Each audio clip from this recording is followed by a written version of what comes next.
We needed it more than you. That's what my brother-in-law said, smirking across the living room while everyone pretended they didn't hear him. My hands were still cold from the lake water when I checked my account expecting to clear a few payments.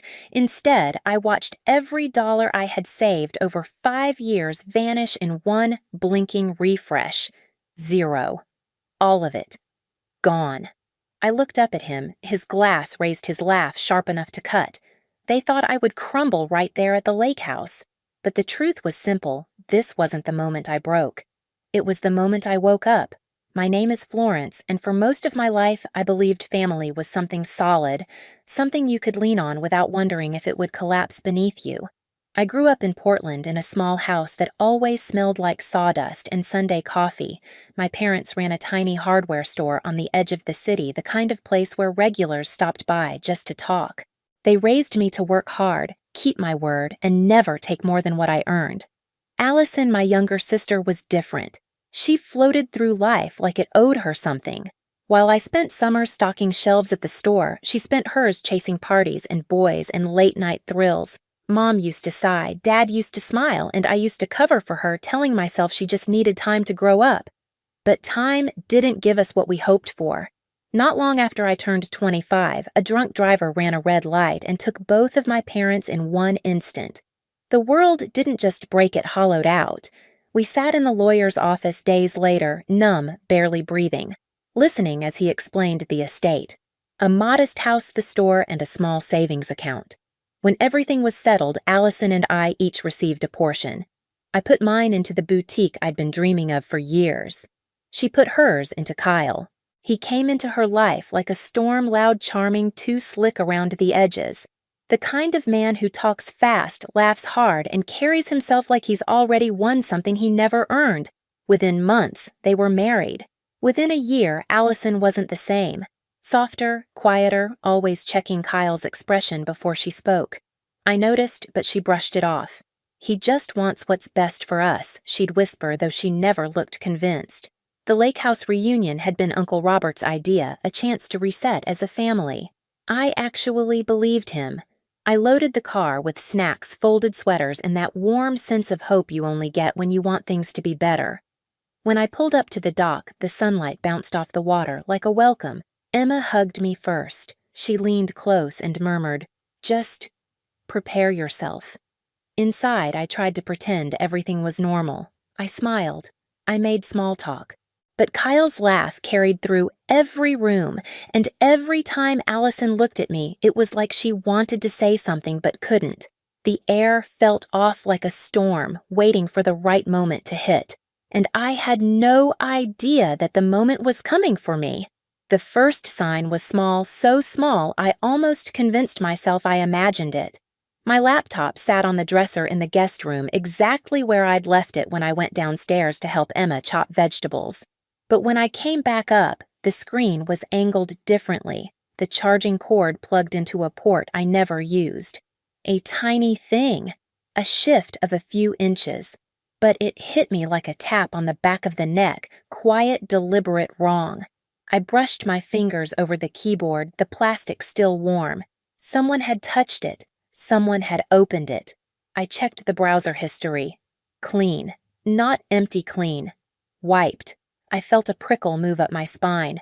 I tried to steady myself, telling my nerves to stop overreacting, but my instincts didn't listen. They whispered the same warning they'd whispered since I arrived. Something here is off. Later that night, while everyone played cards around the living room, I went to my phone to approve a routine payment for the boutique. Instead of the usual confirmation, I saw a red banner payment declined. I frowned, tried again, and got the same message. That was unusual, but I didn't panic yet. Technical issues happen. It wasn't until morning that everything snapped. Claire called while I was still half asleep.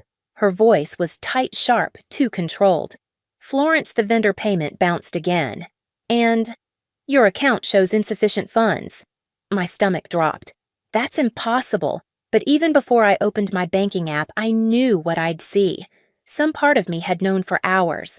The screen-loaded numbers shifted, and then there was nothing. Not a mistake. Not a glitch. Zero. Every dollar I had saved for 5 years gone.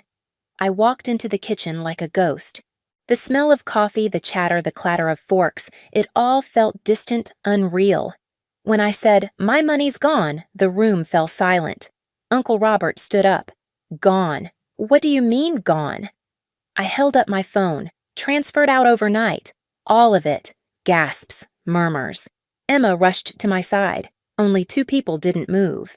Allison staring into her mug as if she could disappear inside it, and Kyle leaning back in his chair, arms crossed, expression blank. "Did you call the bank?" Emma whispered. "I did." My voice felt hollow. They said the password and security questions were entered correctly, from a recognized device. A chill swept through the kitchen. I didn't look at anyone but Kyle. "You were near my laptop yesterday," I said quietly. "Were you in my room?" Allison's head snapped up. "Are you accusing my husband?" Kyle exhaled a laugh, short, smug, dismissive. "Maybe your little business partner messed up. Or maybe you don't know how money works." His tone sliced through the air. "Show us your bank statements," I said. "If you're so financially stable." His smirk twitched just barely. "I don't owe you proof." "Oh, really? Because if you weren't involved, you'd be shouting louder than anyone here." Allison's hands trembled. She wouldn't look at me. Kyle finally leaned forward, voice cold enough to frost glass. "We needed it more than you." The room erupted shouts, disbelief, but I didn't hear any of it. I just felt something inside me harden, settle, sharpen. This was no misunderstanding. This was betrayal, planned, personal, and precise. And it was the moment I stopped being afraid. I don't remember sitting down. One moment I was standing in the kitchen with Kyle's words ringing in my ears, and the next my legs felt too weak to hold me. My palms were cold, my breathing shallow, but my mind was suddenly the clearest it had been in years. Shock does that. It shatters the noise until only the truth remains. Allison whispered something, her voice shaking, but I couldn't hear her. My focus narrowed to the man leaning back in his chair, like he'd just won a game no one else knew they were playing. Kyle tapped his thumb against his glass, relaxed, utterly sure of himself. That confidence, so smug, so unearned, did more than devastate me. It woke something. I stood slowly, my legs trembled, but my resolve didn't. My fingers found the strap of my bag hanging over the chair. The leather felt cool, grounding. When I picked it up, Kyle's eyes flicked to the movement. Just a flicker, but enough. Trembling, I reached for my bag and said, I paused long enough for him to smirk again. "Then you won't mind what's coming next." The room froze. Even the hum of the refrigerator felt louder than anyone's breathing. Kyle scoffed and stood up so abruptly his chair scraped across the floor. "You're not calling anyone," he snapped, stepping toward me. Before he got close, Uncle Robert moved in front of him, shoulders squared. "Back off," he said. Calm, firm, the kind of voice that had settled decades of family arguments. Kyle laughed in his face. "Oh, please. She's being dramatic. The money's gone. Done. Buried. She'll never see it again." The look he gave me wasn't the look of a man bluffing. It was the look of a man used to getting away with things, the kind of man who counted on people staying quiet. Allison finally rose from her seat, voice cracking. "Kyle, please." He didn't even look at her. He grabbed her wrist like a handle and pulled her beside him, a gesture so quick and practiced, my stomach turned. I took a step forward. "Allison," I said softly, "what's really going on?" Her eyes darted to mine, haunted, trapped. She opened her mouth, but Kyle's grip tightened. "We're leaving," he barked. "Get your stuff." "No one is going anywhere," I said. My voice wasn't loud, but it carried. "Not until I get every cent back." "Or until the police get here." Kyle laughed, a sharp, barking sound. "The police. Go ahead. Call them. Tell them you lost your money." "What are they going to do? Hug you?" He thought this was still his moment. He had no idea it was already over. Because while he had been gloating, I had been remembering something he didn't know.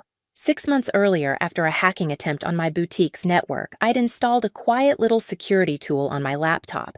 A tool that photographed anyone trying to access my files, logged keystrokes, stored device IDs, kept everything time-stamped, and if someone had used my laptop in the middle of the night, the evidence was already safe, already recorded. I pulled my phone from my bag. Kyle lunged, but Uncle Robert blocked him again. "You won't mind what's coming next," I repeated softly. Then I made the call. The call barely rang once before the dispatcher picked up. I gave my name the address of the lakehouse and the words "ongoing financial fraud" with a steadiness I didn't know I still had. Kyle barked out a laugh, waving his arms like I had just performed a comedy routine. "You're unbelievable," he said. "Calling the police because you lost your little savings. Go ahead, do it. Maybe they'll send someone next week." But even as he mocked me, something shifted in the air. A current, a tension, a warning. Maybe he felt it too because his smirk faltered not enough for anyone else to notice, but enough for me. I ended the call and slipped the phone back into my bag. "We'll wait," I said simply. Kyle swung toward Allison. "Pack your things. Now." She didn't move. Her fingers curled into the fabric of her sweater knuckles, whitening. "Allison," I said gently, "just tell the truth." Her gaze flicked between us between my steady calm and Kyle's frantic irritation. She opened her mouth, but he grabbed her arm again. "Don't say a word." Emma stepped forward. "Let her talk." Kyle shot her a look that could curdle milk. "Stay out of this." But for the first time since I'd arrived at the lake house, it wasn't me who reacted. It was Allison. She wrenched her arm out of his grip, voice breaking. "I'm tired, Kyle. I'm tired of lying for you." The room froze. Aunt Patricia gasped quietly. Uncle Robert's jaw tightened. Kyle stared at her stunned. Then, anger rose in him like a tide.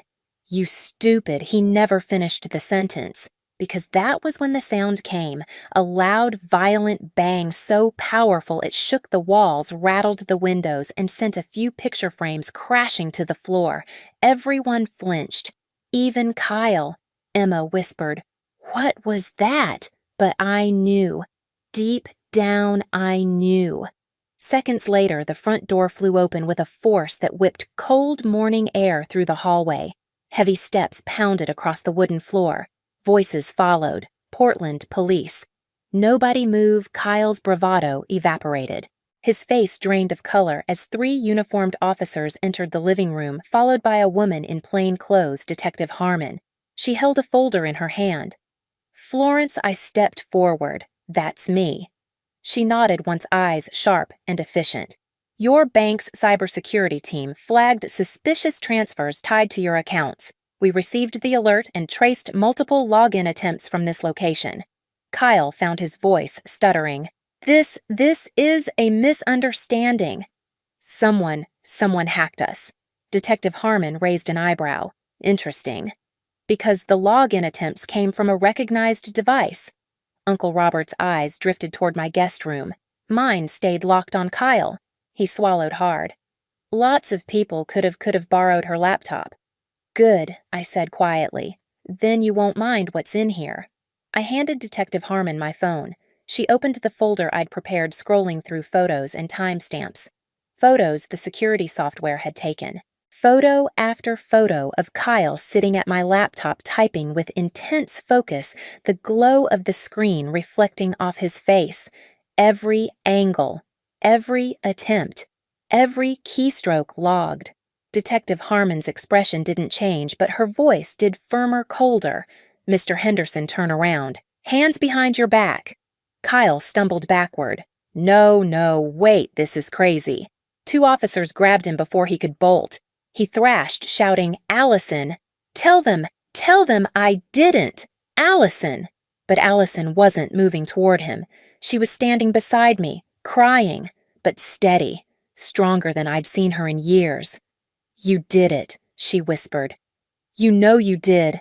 Kyle stared at her like she'd stabbed him. "You worthless Detective Harmon, cut him off. Enough." They cuffed him. His wedding band clinked against the metal as his hands shook. "You think you're free without me?" he spat at Allison. "You're nothing without me." Allison stepped closer, not to comfort him, but to deliver the quietest, sharpest blow. "I was nothing with you."